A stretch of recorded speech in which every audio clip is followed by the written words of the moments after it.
ഇപ്പൊ ലോകത്ത് നടക്കുന്ന യുദ്ധം അവസാനിക്കണമെന്ന് നമുക്ക് എല്ലാവർക്കും ആഗ്രഹിക്കാം, പ്രാർത്ഥിക്കാം.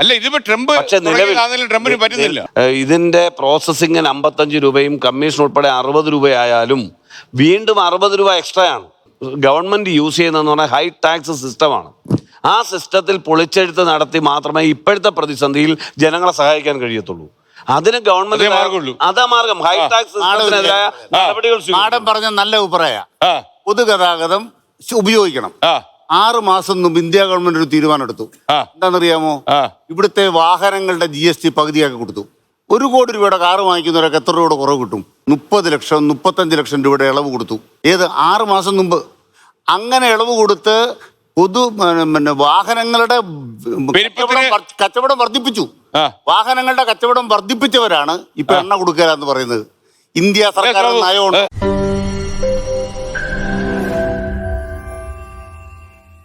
ലോകത്തെവിടെയായാലും ഏത് സമയത്തും 24 വാർത്തകളും ഓഗ്മെന്റഡ് റിയാലിറ്റി പാക്കേജുകളും എക്സ്പ്ലെയിനറുകളും വിശദമായി കാണാൻ ഞങ്ങളുടെ യൂട്യൂബ് ചാനൽ നിങ്ങൾക്ക് സബ്സ്ക്രൈബ് ചെയ്യാം.